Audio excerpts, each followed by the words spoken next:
그러므로 하나님의 전신갑주를 취하라. 이는 악한 날에 너희가 능히 대적하고 모든 일을 행한 후에 서기 위함이라.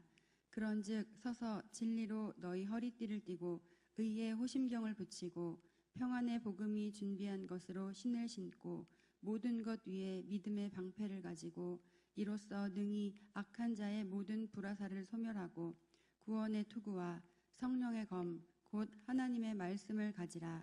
모든 기도와 간구를 하되 항상 성령 안에서 기도하고 이를 위하여 깨어 구하기를 항상 힘쓰며 여러 성도를 위하여 구하라.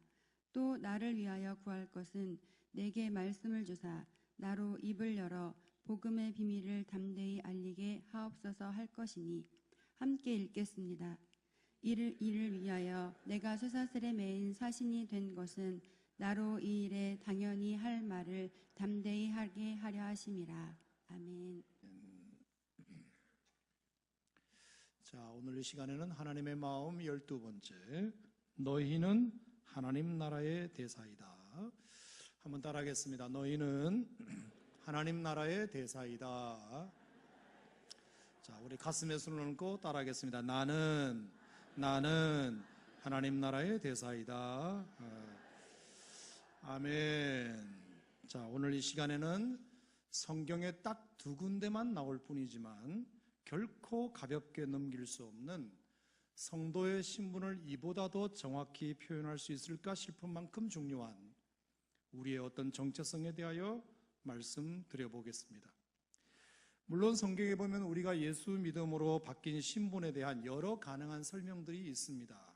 예컨대 하나님의 원수이자 진노의 자녀였던 우리가 십자가 은혜로 하나님의 자녀가 된 것이라든지, 마귀의 통치에서 벗어난 하나님 나라의 백성이 되었다든지, 주님의 일로 부름받은 주의 종이 되었다든지, 마귀와 싸우는 주의 군사가 되었다든지, 아니면 그리스도를 믿고 따르고 전하는 그리스도인이 된 것 등등의 표현, 다 정말 소중한 신분들이 아닐 수 없습니다.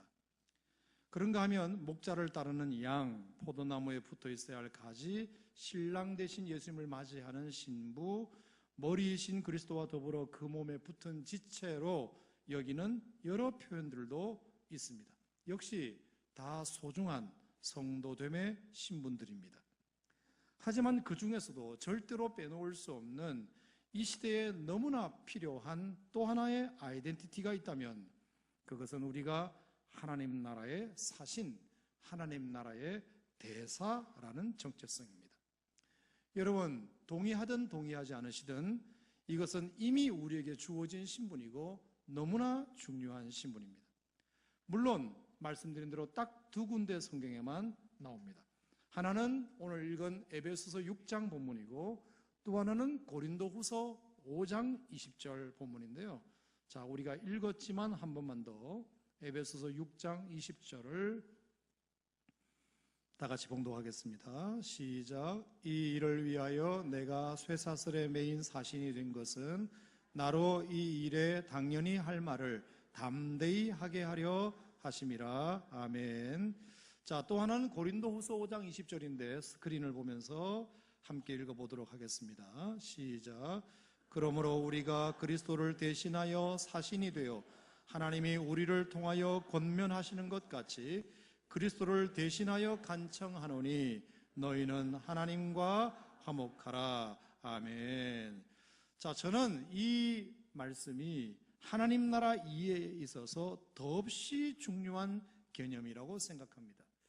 성경의 전체 맥락도 사실 이 개념을 적극 지지하고 있습니다. 예를 들어보면 아담 이야기부터가 그렇습니다. 하나님은 아담을 이 땅의 첫 대사로 보내십니다. 성부, 성자, 성령 삼위일체 하나님 나라에서 당신의 형상과 모양대로 만들어 가장 믿을 만한 존재로 빚어서 이 땅에 파송하셨습니다. 그리고는 생육하고 번성하고 충만하라는 권한을 주시고 다스리고 정복하라는 책임을 부여하셨습니다. 하지만 안타깝게도 아담은 자신이 하나님 나라의 대사라는 사실을 망각하고 부여된 고난만 더 키우려 했을 뿐 책임에는 소홀하여 대사로서의 자격을 박탈당하고 맙니다. 그 후 그는 어떤 대사로서의 권한도 행사하지 못한 채 그저 일반 시민처럼 본국의 지원이 끊긴 채로 본인이 직접 벌어먹고 살아야 하는 존재로 일반 사람으로 전락해 버린 것입니다. 하지만 하나님은 여전히 당신이 창조하신 이 세상에 대한 하나님 나라 대사에 대한 필요성을 느끼시고는 시대마다 또 다른 대사를 파견하셨습니다. 아브라함이 그랬고 모세가 그랬으며 다윗이 그러하였습니다. 그리고 여러 왕들과 엘리야, 엘리사, 이사야, 예레미야, 에스겔, 다니엘, 호세야, 요엘, 아모스, 오바댜, 요나, 미가, 나움, 하박국, 스바냐, 학개, 스가랴, 말라기 등의 모든 선지자들이 알고 보면 하나님이 이 땅에 보내신 대사들입니다. 그러다가 하나님은 마침내 온전한 하나님의 나라의 대사로 당신의 아들 예수 그리스도를 보내신 것입니다. 물론 예수님은 하나님의 기대대로 완벽하게 그 사명을 온전히 다 하셨고 하나님 나라의 소식을 이 땅에 알리시는 사명을 너무 잘 감당하셨습니다. 얼마나 예수님이 그 대사의 사명을 잘 감당하셨는지는 요한복음 6장 38절만 봐도 드러납니다. 자, 우리 다 같이 한번 읽겠습니다. 내가 하늘에서 내려온 것은 내 뜻을 행하려 함이 아니요 나를 보내신 이의 뜻을 행하려 함이니라. 보세요 여러분, 대사라는 말만 없을 뿐이지 예수님이 스스로 생각하기를 나는 하늘에서 내려왔는데 내 뜻을 행하려 한 것이 아니라 나를 보내신 하나님의 뜻을 행하기 위하여 대사로서 이 땅에 왔음을 분명히 인지하고 계십니다. 자, 근데 이제 지금부터가 중요합니다. 그렇게 아담으로부터 시작된 예수님까지 완벽하게 구현된 하나님 나라의 대사의 사명을 이제 누구에게 인계하시기를 원하시느냐? 그게 바로 우리 그리스도인이라는 것입니다. 우리가 이제는 하나님 나라의 대사라는 것입니다. 따라합시다. 이제는 내가 대사다. 내가 하나님 나라의 대사이다. 아멘, 아멘. 믿으시면 아멘. 그래서 저는 이 정체성을 지난 4주간 전해온 하나님 나라에 대한 결론으로 사용해 보려고 합니다. 이것으로 마지막 도전을 드리고자 합니다.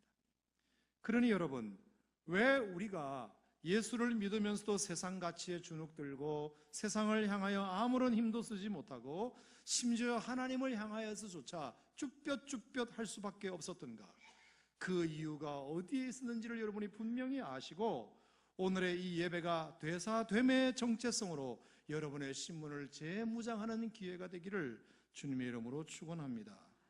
여러분, 사신, 대사는 누구이며 뭐하는 사람입니까? 엠베서더, 즉 대사는 뭐하는 사람입니까? 주영 한국 대사, 서울 주재 미국 대사, 이런 사람들이 왜 필요합니까? 그들은 한 나라의 정부에 의하여 다른 나라 정부에 파견된 최고 직급의 외교사절입니다. 그 직급은 자신이 시민권을 가지고 있는 주권국 국가원수의 권위를 대표할 만큼의 아주 고급의 외교사절입니다. 그래서 대사에게는 자신이 파견된 주재국의 주권자와도 개인적으로 접촉할 수 있는 권한도 부여되어 있습니다. 그러므로 주권국의 국가원수는 주재국에 대한 정책을 결정할 때에도 그 대사의 의견을 제일 중요하게 여깁니다. 왜? 그 나라의 동향도 그 나라 대사가 가장 잘 알고 있을 것이기 때문입니다. 따라서 대사는 주재국의 정보와 동향을 주권국의 소상히 알리는 통로일 뿐만 아니라 주권국 자국의 입장과 이익을 끊임없이 주재국을 향하여 대변하는 통로 역할을 하는 사람인 것입니다. 이런 중요한 사명 때문에 주권국의 정부는 그 대사의 모든 생활을 책임져 줍니다. 급여를 비롯하여 집과 자동차 등의 모든 생활과 업무에 관한 비용 일체를 책임져 주고 그 가족들까지도 책임져 줍니다. 주재국 역시 그 대사의 집과 사무공간을 치외법권 지역으로 선포하여 주재국의 경찰 조사를 받거나 재판 등의 법적 강제 조치를 받게 하는 일로부터 면제시켜 줍니다. 이렇게 대사의 권한은 주재국에서도 막강하고 대사의 책임은 주권국에서도 무겁습니다. 이게 대사입니다. 근데 여러분, 참 이상하고 놀라운 일이 있습니다. 바울이 이런 직책이 얼마나 권한이 있고 얼마나 책임이 있는지를 몰라서 이런 얘기를 했는지는 모르겠지만 참 이상한 이야기를 오늘 본문은 우리에게 하고 있는 것입니다. 그건 뭐냐? 너희도 하나님 나라의 대사다. 너희도 하나님 나라의 대사다. 나도 하나님 나라의 대사고 너희들도 하나님 나라의 대사다. 어쩌려고 이런 얘기를 함부로 했는지 모르겠습니다. 왜 그랬을까? 여러분, 식견이 분명하고 믿음이 투철한 사도 바울이 엉뚱한 얘기를 하지는 않았을 텐데 도대체 왜 우리를 대사라고 명했을까요? 그것이 우리의 정체성이라고 말했을까요? 그건 여러분, 그게 바로 하나님이 우리를 이 땅에서 복음을 듣고 이 땅에서 복음을 믿게 하신 궁극적인 뜻이라고 사도 바울은 믿었기 때문인 것입니다. 그러므로 여러분, 이런 얘기를 들을 때 이건 억지다, 바울 생각이다, 말이 좋아 대사지, 정작 내게는 그런 느낌도 없고 고난도 없는데, 아무런 대사적 고난도 축복도 없는데, 나는 여전히 가난하고 못 배웠으며 세상을 향한 아무런 합법적 지위도 못 가졌는데 내가 그리스도인이면 됐지, 죄사함 받았으면 됐지, 이 다음에 죽어 천국 가면 됐지, 얼어 죽을 무슨 내가 대사란 말인가, 그냥 우리 기분이나 좋게 하려고 해준 말이겠지, 이렇게 여겨서는 절대로 안 됩니다. 오히려 여러분들의 그 불신앙이 우리가 가진 문제의 본질임을 알아야 합니다. 믿음이 없다는 증거임을 알아야 합니다. 믿음이 있어도 역사가 일어나지 못하는 이유임을 알아야 합니다. 생각해 보세요. 성경은 바울 이전에도 대사라는 말만 안 썼을 뿐이지 우리 신분의 놀라움에 대해서는 누차 성경은 강조해 왔습니다. 이사야 41장에 너는 내 것이라, 내가 너를 지명하여 불렀나니 너는 내 것이라, 너는 내 것이라, 네가 불 가운데 지날지라도 타지 않을 것이며 네가 물 가운데 지날지라도 침몰치 않을 거라고 말씀하셨습니다. 마태복음 6장에도 너는 내 아들이다. 그러니 어떤 아비가 아들이 떡을 달라는데 돌을 줄 아비가 있겠으며 생선을 달라는데 뱀을 집어줄 아비가 있겠느냐, 하물며 너희 하늘 아버지께서 구하는 자에게 좋은 것으로 주시지 않겠느냐 말씀하셨습니다. 마가복음 6장, 사도행전 1장, 마태복음 28장에도 너는 내 증인이라, 때를 얻든지 못 얻든지 너희는 온 천하에 다니며 만민에게 복음을 전파하라. 오직 너희가 성령이 너희에게 임하시면 너희가 권능을 받아서 예루살렘과 온 유대와 사마리아와 땅끝까지 이르러 내 증인이 되리라 말씀하셨습니다. 너희는 가서 모든 족속으로 제자를 삼아서 아버지와 아들과 성령의 이름으로 침례를 주고 내가 너에게 분부한 모든 것을 가르쳐 지키게 하거라. 그리하면 볼지어다 내가 세상 끝날까지 너희와 항상 함께 있으리라. 이런 엄청난 약속과 분부가 성경 도처에 흐르고 있습니다. 그런데 여러분, 어떻게 이런 약속과 분부가 넘치는데도 아무것도 아닌 우리에게 이런 말씀을 하셨다고 생각하십니까? 뭔가 비교할 수 없는 사명과 비교할 수 없는 권세가 있기 때문에 우리에게 주신 말씀인 것입니다. 그게 뭐냐? 대사의 사명, 대사의 권세인 것입니다. 그러므로 우리가 하나님을 믿는다는 것은 단순히 기도하면 위로나 해주시고 의지할 이 없을 때 부를 이름이나 되어주시고 우리가 좋아하는 찬양의 제목만 되어주시는 것이 아니라 우리가 그분의 자녀가 되는 것이며 우리가 그분의 것이 되는 것이며 우리가 그 나라의 대사가 되어 우리를 통하여서만 이 땅의 일을 하고 싶어 하시는 그 하나님의 소망을 우리가 이루어 드리는 일이 저와 여러분이 하나님을 믿는 일인 것입니다. 아멘.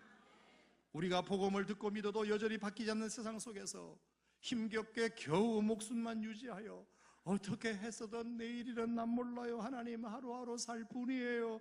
불행이나 요행함도 내 뜻대로는 안 되잖아요. 험한 이 길 가고 가도 끝은 없잖아요. 고나잖아요. 주님 예수 팔레미사 그저 내 손이나 잡아주세요. 천국 가는 그날까지 이 한 몸 건건히 버티며 사는 것이 그게 예수 믿는 것이 아니라 마치 나니아 연대기의 스토리처럼 우리가 마법의 옷장 안으로 들어가서 한 걸음 내딛는 순간 나니아의 나라로 들어가 버리듯이, 이상한 나라 앨리스의 주인공이 토끼굴에 떨어져서 순식간에 이상한 나라를 여행하기 시작하듯이, 우리의 지금 생각으로는 도저히 상상할 수 없는 전혀 새로운 차원의 세상으로 들어가는 것이, 그것이 예수 믿는 일인 것입니다.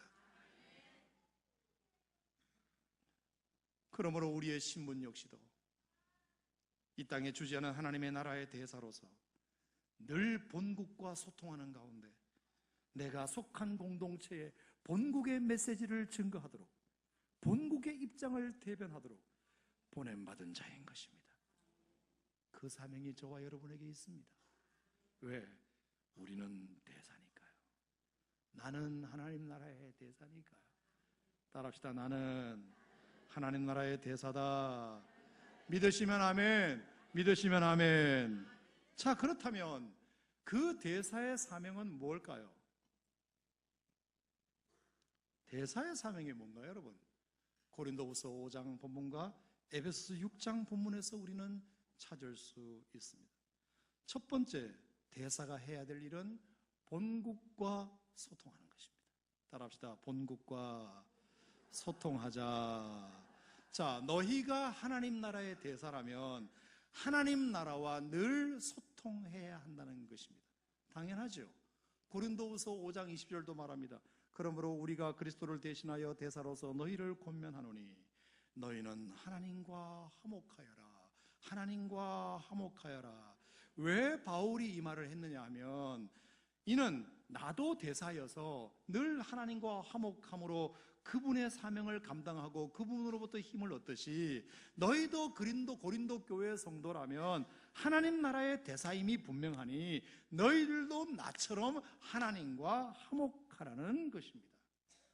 여러분, 대사의 첫 번째 그러므로 임무는 본국 정부, 본국의 주권자와 풍성한 소통, 본국과의 커뮤니케이션입니다.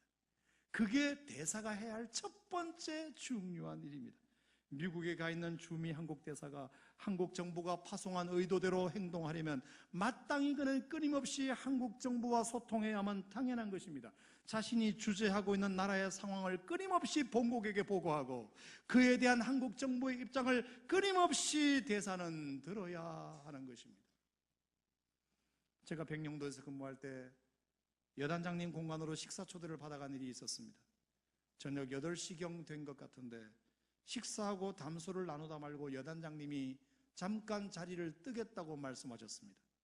양해를 이렇게 구했습니다. 목사님, 담소 중에 죄송한데 이 시간은 제가 대대장들로부터 업무 보고를 받는 시간입니다. 이어서 해병대 사령관님께도 업무 보고를 드려야 되는 시간이니까 잠시 자리를 비우겠습니다. 그때 제가 이 대한민국의 부대가 어떻게 돌아가는지를 감잡았습니다. 그러니까 이 대한민국의 모든 지휘관들 사이에는 매일 저녁에 그런 식으로 보고가 이루어지는 거구나. 일과를 마치고 약속 시간이 되면 소대장은 중대장에게, 중대장은 대대장에게, 대대장은 연대장이나 여단장에게, 그리고 사단장에게 보고하면 사단장이 사령관에게 보고하고 참모총장에게 보고해서 합참이나 국방부, 청와대에게 보고가 매일 밤 체계적으로 저녁마다 이루어진다는 사실을 알았습니다. 그리고 다음날 아침이면 그게 거꾸로 내려옵니다.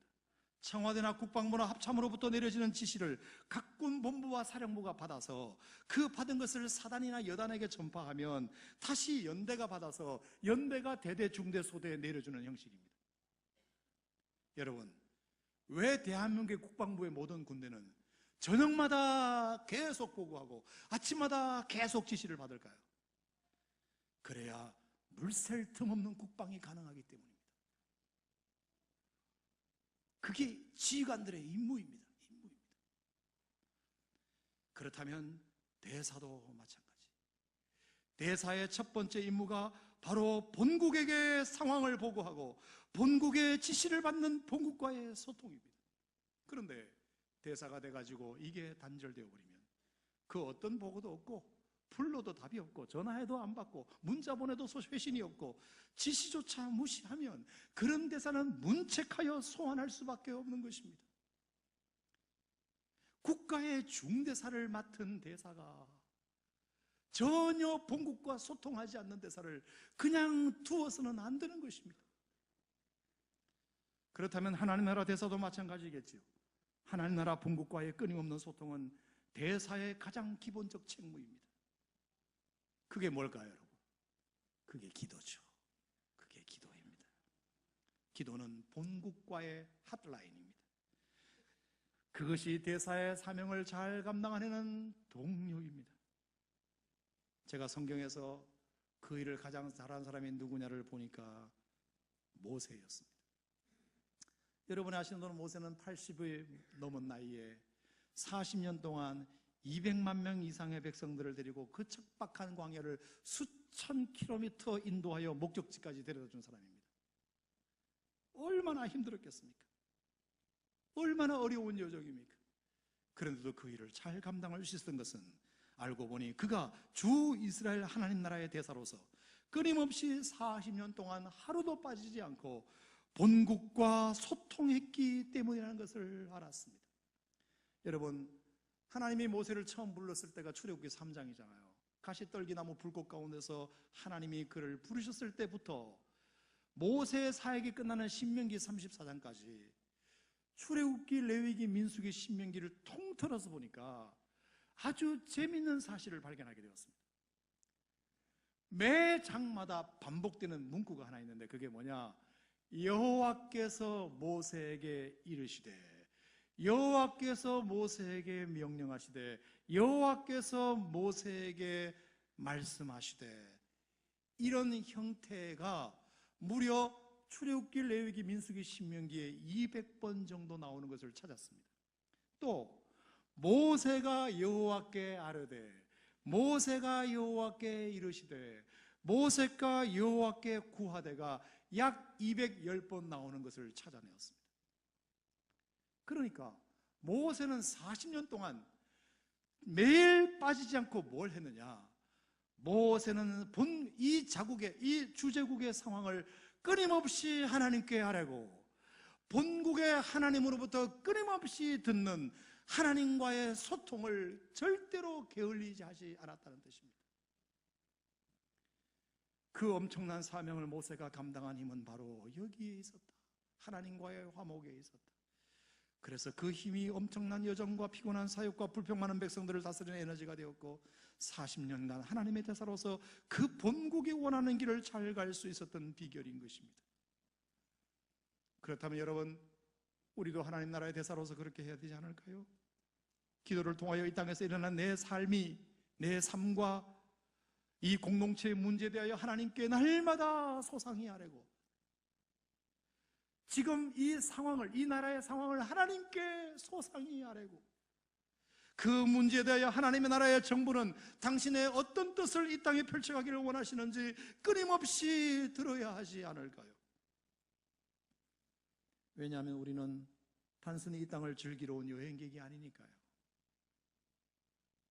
우리는 여행객으로 이 땅에 온 게 아니니까요.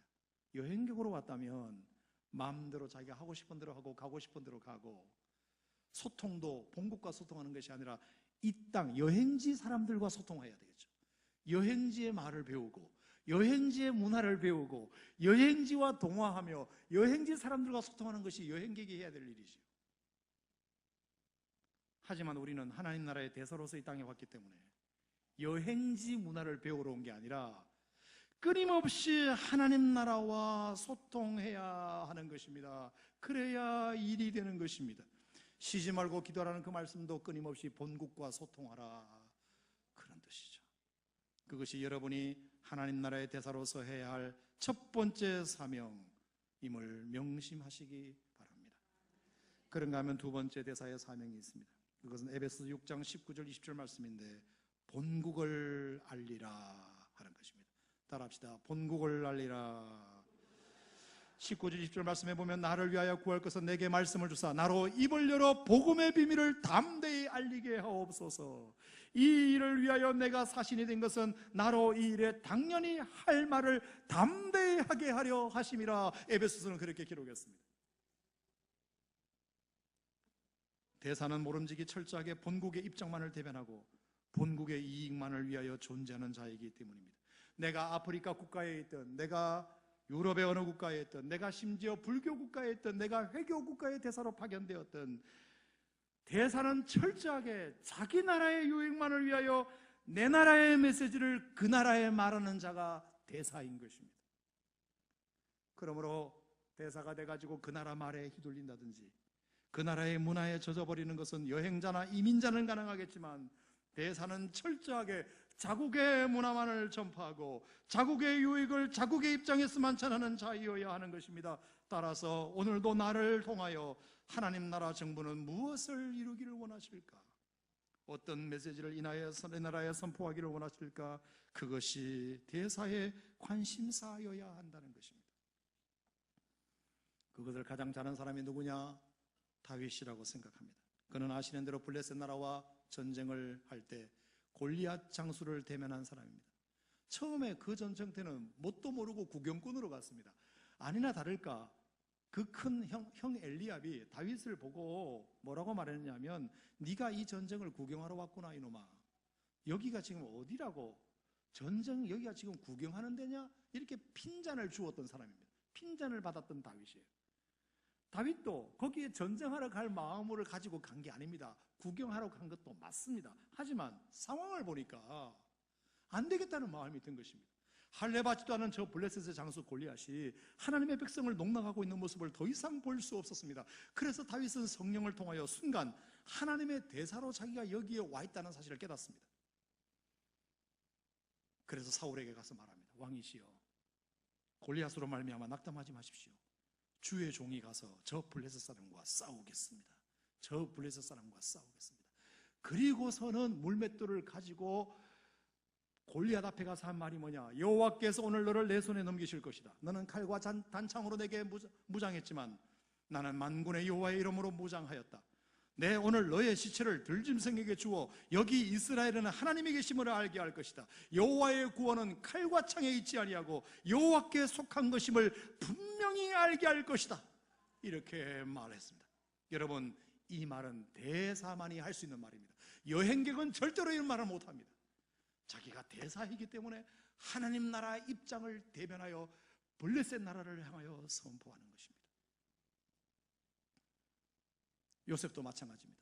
30세에 총리가 되었을 때, 국무총리가 되었을 때 잘 먹고 잘 살고 권세나 누리라고 주신 직분이 아니라 하나님께서 나를 이 애굽 땅의 총리가 되게 하신 것은 이 나라를 향한 하나님 나라의 대사가 되게 하신 거구나 생각하고 사문합바네아로서의 역할을 얼마나 잘 감당했는지 모릅니다. 사드락과 메삭과 아벤느고도 마찬가지입니다. 느부갓네살 왕이 만든 금신상에게 절하라 했을 때, 절하지 않으면 다 풀무불에 던져넣겠다고 말을 했을 때 꼿꼿하게 절하지 아니하고 있다가 잡혀갔습니다. 왕이 한 번 더 기회를 주겠다고 말했지만 그들은 요동치 아니하고 이렇게 말했습니다. 왕이시여, 왕이 아무리 그렇게 말씀하셔도 우리는 왕이 세우신 금신상에게 절할 수 없습니다. 우리가 만약에 절하여 풀무불 가운데 던져진다면 하나님이 우리를 구원하실 것이고, 그리 아니하실지라도 우리는 당신이 만든 신상에게 절할 수 없습니다. 여행객이고 구경꾼이라면 절대로 이런 말 못합니다. 하나님 나라의 대사니까 왕 앞에서도 주눅들지 아니하고 하나님 나라의 메시지를 선포하는 것입니다. 이것이 대사입니다.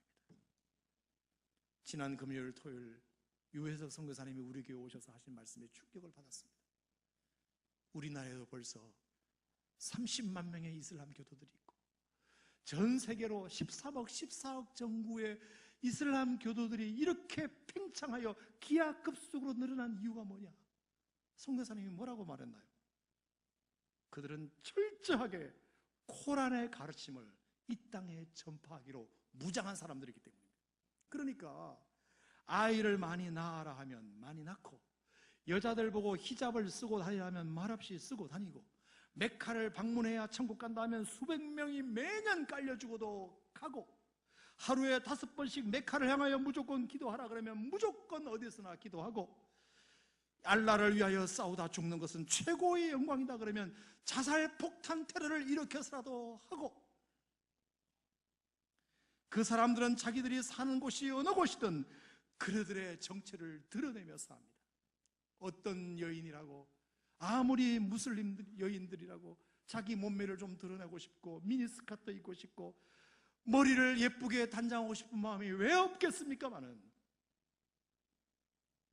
자기들은 무슬림의 대사, 마호멧의 대사라는 생각이 분명하기 때문에 자기가 살고 있는 땅의 문화에 동요되는 것이 아니라 자기 문화를 증거하기 위하여 모든 무슬림들이 그렇게 하고 있습니다. 제가 어딜 갔다가 비행기를 타고 오는데 다리가 저려가지고 뒤에 스튜어디스 공간으로 잠깐 나갔습니다. 그랬더니 웬 남자가 티슈 한 장을 깔아놓고 절하고 있는 모습을 보아서 제가 물었습니다. 무슬림이냐? 무슬림이다. 하루에 몇 번 이렇게 하냐? 5번 한다. 언제 한다. 어디서나 어디에 있든지, 심지어 비행기를 타고 있을 때도 딱 그 시간에 맞춰서 메카를 향하여 기도하고 있는 모습을 보고 놀랐습니다. 끊임없이 본국과 소통하고 있는 마호멧의 대사들, 그리고 어딜 가든지 자신의 정체성을 드러내는, 그리고 그 무슬림의 교도들의 코란의 이야기를 전파하기로 애쓰는 그 이슬람의 대사들. 그러니까 이슬람이 기하급수적으로 성장하지 않을 수 없구나. 제가 그걸 보고 얼마나 부끄러웠는지 모릅니다. 저 문제가 많은 코란 하나도 진리로 굳건히 믿고 인권을 유린하고 폭력을 일삼으며 명예살인도 스슴치 않을 뿐만 아니라 아무것도 해준 것 없는 그 마호멧을 위하여서 끊임없이 하루에 5번 기도하고 메카와 소통하고 코란을 암송하고 돈 있는 사람들은 자식들 코란 가외시키면서까지 신앙의 전성률을 100%로 만들 뿐만 아니라 그 모든 무슬림들이 종교의 유익을 위해서는 목숨까지 내놓는데, 우리는 어찌된 판인지 우리를 너무나 사랑하셔서 십자가에 피 흘려 죽으심으로 죄를 사하여 주시고 하나님 자녀 삼아주심으로 천국 백성 되게 하신 그 예수님 그리스도와는 전혀 소통하지 않고 있느냐. 하루에 5번은커녕 하루에 1번은커녕 주일날 예배 나오는 것만으로도 힘들어하느냐. 더더군다나 하나님 말씀을 따르고 내가 그리스도인의 정체성을 어느 곳에서든지 드러내고 하나님 나라의 대사로서 자국의 이익을 대변하는 자로 그렇게 살지 못하고 있음이 너무 부끄러운 것입니다. 그냥 여행객으로 사는 거죠. 그래서 여행지 사람들과 소통하고 거기에 있는 문화를 즐기고 그 나라 말만 배우고, 하나님이 우리를 여행객으로 보내셨느냐? 대사로서 이 땅에 보내셨느냐? 성경에 그 어디에도 내가 너를 그 땅에 여행객으로 보냈다는 구절이 없습니다. 너희는 하나님 나라의 대사다. 내가 이 땅에 하나님 나라의 대사로 내가 너를 보내노라. 끊임없이 본국과 소통하며 이 나라의 상황을 하나님께 알려드리고 하나님이 그 상황에 어떤 지시를 내리는지를 듣고 어딜 가든지 내 정체를 드러내고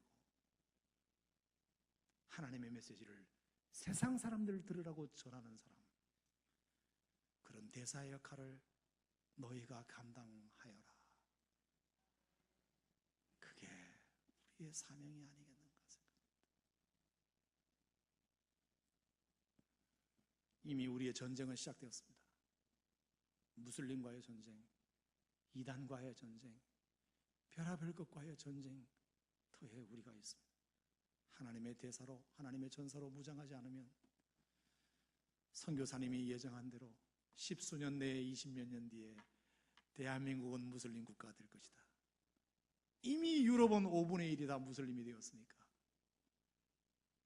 그 통계학이 무용지물이 되도록 우리가 하나님 나라의 대사로서의 사명을 굳건히 지키고 끊임없이 하나님과 소통하고 끊임없이 하나님 나라의 이익을 위하여, 자국의 이익을 위하여 세상에서 살아갈 때 하나님이 뭐라고 말씀하셨죠? 대사는 대사의 역할을 잘하면 모든 것을 본국이 책임져 줍니다. 아멘. 본국이 책임져 줍니다. 너 먹을 것, 너 차 탈 것, 가족들까지 다 책임주는 것이 대사의 특권이지. 그리고 치유의 법권으로 딱 해서 둘러쳐서 절대로 재판받지 못하도록, 끌려가지 못하도록 하나님이 우리를 지켜주실 것입니다. 하지만 여행객은 자기 몸 간수는 자기가 해야 됩니다. 여행객은 자기 몸 간수는 자기가 해야 됩니다. 자기가 돈 써야 됩니다. 어딜 가도 자기 돈을 들여야 됩니다. 하지만 대사는 어딜 가도 공금으로 처리할 수 있습니다. 본국의 지원을 받을 수 있습니다. 어떻게 사시겠습니까? 본국의 지원을 아무것도 못 받는 위험한 여행객으로 다니시겠습니까? 하나님 나라의 대사로 본국의 지원을 받으시겠습니까? 현명하신 여러분이 선택하시기를 바랍니다. 기도하겠습니다. 은혜로우신 하나님 아버지, 하나님 나라의 대사로서 우리가 어떻게 사명을 감당해야 될지를 깨닫게 해주시니 감사합니다. 성경에 딱 2번 나오는 구절이지만 성경 전체 역사에 흐르는 가장 중요한 개념이 오니 우리가 우리의 정체성을 분명히 알고 하나님 나라의 대사로서 늘 본국과 소통하며 하나님 나라 자국의 이익을 대변하는 자로, 하나님 나라를 증거하는 자로 그 사명 잘 감당하게 하여 주시옵소서. 나는 하나님 나라의 대사다. 나는 여행객이 아니다. 하나님 나라의 대사다. 꼭 기억하게 하여 주시옵소서. 예수님 이름으로 기도합니다.